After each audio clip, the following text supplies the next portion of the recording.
तो सोचिए कि आपकी जिंदगी का सबसे बुरा दिन कौन सा था।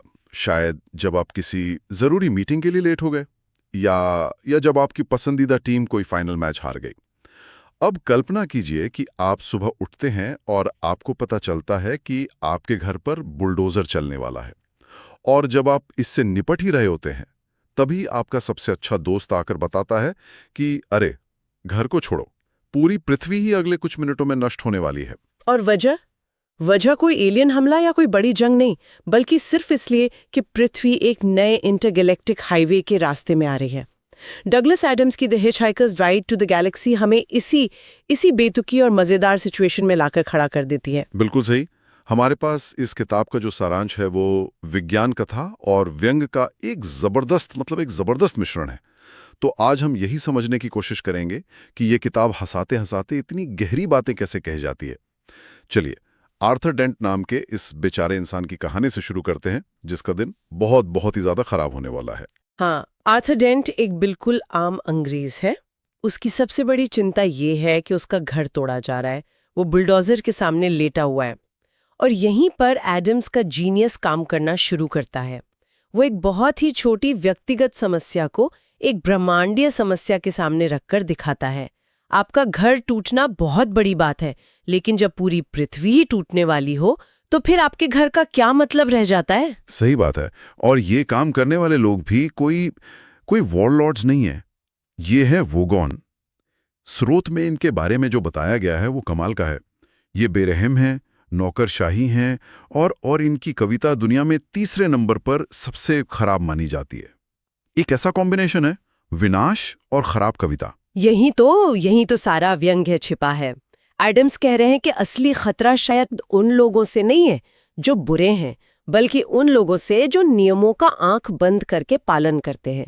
वोगॉन पृथ्वी को इसलिए नष्ट नहीं कर रहे हैं क्योंकि उन्हें इंसानों से नफरत है, बल्कि इसलिए क्योंकि कागज पर ऑर्डर आ चुका है, सारी फाइलें सही जगह पर हैं, सारे फॉर्म भरे जा चुके हैं।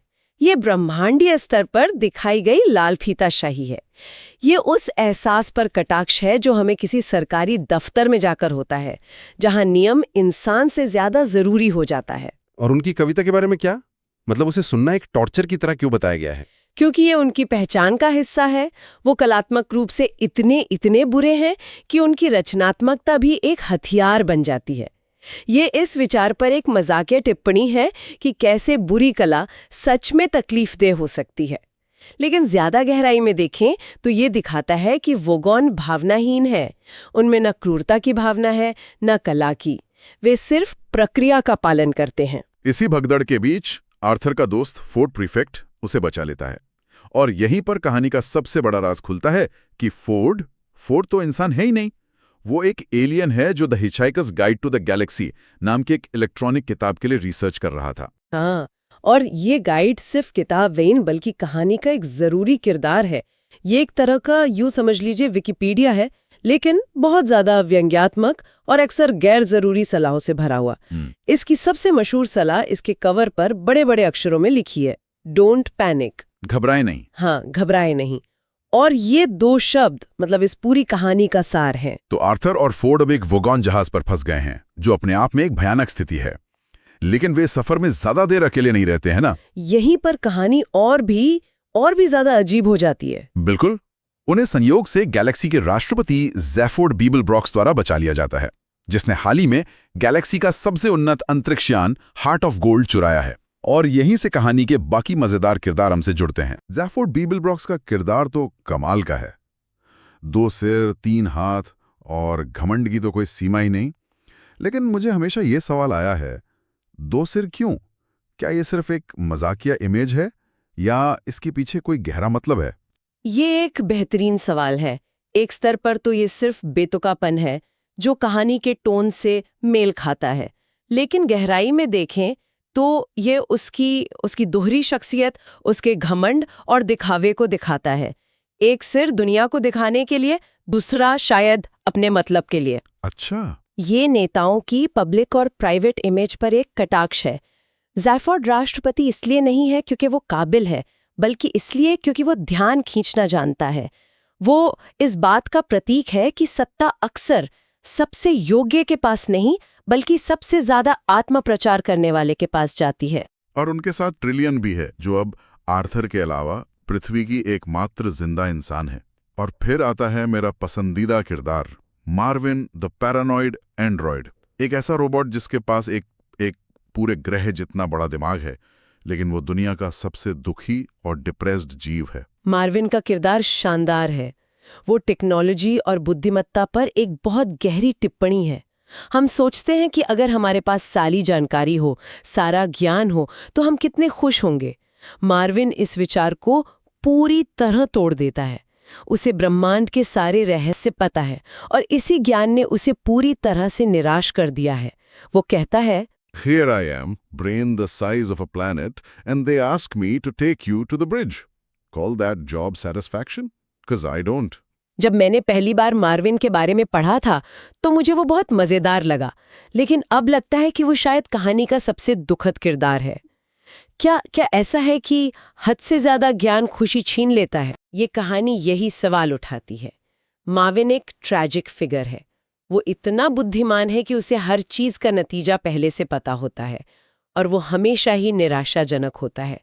उसका अस्तित्व इस बात पर एक कटाक्ष है कि शायद थोड़ी अज्ञानता में ही सुख है। हम ज्ञान के पीछे भागते हैं, लेकिन एडम्स पूछ रहे हैं कि क्या हम सच में उसे संभालने के लिए तैयार हैं? इस अंतरिक्षयान हार्ट ऑफ गोल्ड की भी अपनी एक खासियत है ना? Infinite improbability drive. ये क्या चीज है? इन्फिनिट इम्प्रॉबेबिलिटी ड्राइव कहानी का एक और जीनियस कॉन्सेप्ट है। ये एक ऐसा इंजन है जो किसी भी अंतरिक्षयान को एक ही पल में ब्रह्मांड के किसी भी कोने में पहुंचा सकता है। ये कैसे काम करता है? ये एक ही समय में ब्रह्मांड के हर एक बिंदु से होकर गुजरता है। इसका साइड इफेक्ट ये है कि जब ये ड्राइव चालू होती है तो आसपास की वास्तविकता थोड़ी देर के लिए अजीब और अतार्किक हो जाती है। जैसे अचानक दो मिसाइलें एक वेल और पिटूनिया के गमले में बदल जाती हैं। हाँ, और ये पूरी तरह से अराजकता और संयोग पर आधारित है। हाँ, और ये कहानी की जो मुख्य थीम है उसे आगे बढ़ाता है कि ब्रह्मांड तर्कसंगत नहीं है, ये अराजक है, अप्रत्याशित है। विज्ञान कथाएं अक्सर नियमों और तर्क पर चलती हैं, लेकिन एडम्स ने एक ऐसा डिवाइस बनाया जो नियमों को ही तोड़ देता है। अच्छा, अब उस सवाल पर आते हैं जो इस किताब का सबसे प्रसिद्ध हिस्सा बन चुका है। जीवन, ब्रह्मांड और हर चीज का अंतिम उत्तर क्या है?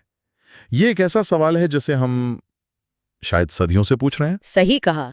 कहानी में बहुत समय पहले एक सुपर इंटेलिजेंट प्रजाति ने इस महान सवाल का जवाब जानने के लिए डीप थॉट नाम का एक सुपर कंप्यूटर बनाया।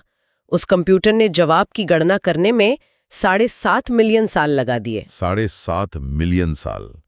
और इतने लंबे इंतजार के बाद जब उस प्रजाति के वंशज जवाब सुनने के लिए इकट्ठा हुए तो कंप्यूटर ने कहा कि जवाब है 42। बस सिर्फ 42।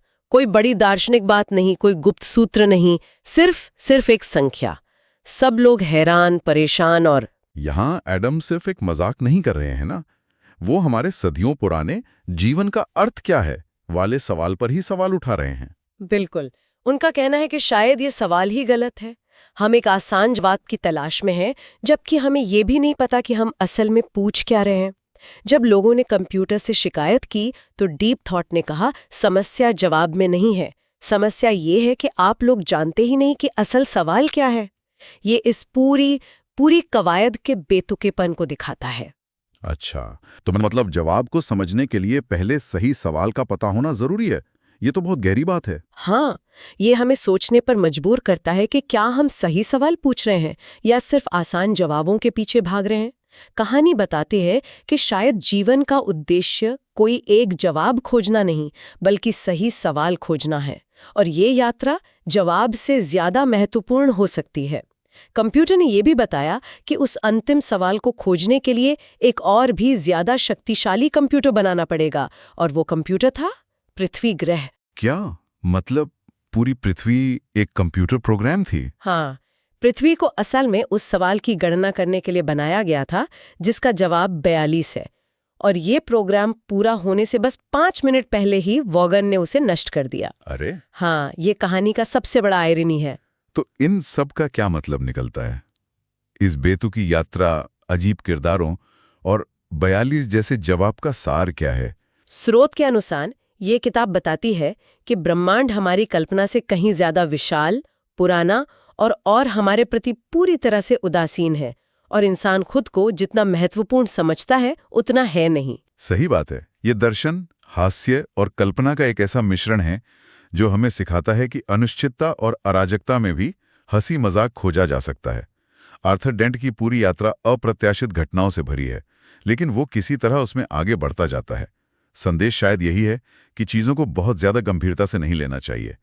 जैसा कि गाइड कहती है, घबराएं नहीं। ये किताब उन लोगों के लिए है जो फलसफे पर एक भारी भरकम किताब पढ़ने की बजाय हंसते हंसते कुछ गहरा सोचना चाहते हैं। ये दिखाती है कि जरूरी नहीं कि गहरे सत्य हमेशा गंभीर चेहरे के साथ ही आएं। हाँ, और ये हमें याद दिलाती है कि कभी-कभी सबसे गहरे सत्य सबसे अजीब जगहों पर, सबसे बेतुके तरीकों से मिलते हैं। ये हमें ब्रह्मांड में हमारी जगह के बारे में विनम्र बनाती है, लेकिन साथ ही हमें उस यात्रा का आनंद लेने के लिए भी प्रोत्साहित करती है, चाहे वो कितनी भी अजीब क्यों न हो।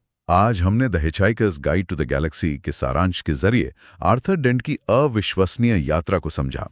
हमने वोगॉन की नौकरशाही से लेकर ज़ेफोर्ड की राजनीतिक कॉमेडी और मार्विन के दार्शनिक अवसाद तक को छुआ। और हमने 42 के प्रसिद्ध जवाब के पीछे छिपे गहरे अर्थ को भी टटोला। हमने देखा कि कैसे ये कहानी सिर्फ हंसाती नहीं, बल्कि हमें ज्ञान, जीवन के अर्थ और सही सवाल पूछने के महत्व के बारे में सोचने पर भी मजबूर करती है। ये सब एक अंतिम विचार की ओर ले जाता है जिस पर सोचने की जरूरत है। जरूर। अगर जीवन के सबसे बड़े सवाल का जवाब इतना अप्रत्याशित और शायद अप्रासंगिक हो सकता है, और उस जवाब को समझने के लिए जिस सवाल की जरूरत है वो हमेशा हमारी पहुंच से बाहर रहता है, तो क्या इसका मतलब यह है कि हमें जवाबों की तलाश करने के बजाय यात्रा और अनुभव के बेतुकेपन का आनंद लेना सीखना चाहिए? क्या जिंदगी का मकसद जवाब खोजना नहीं, बल्कि रास्ते में मिलने वाली अजीब और मजेदार चीजों को जीना है?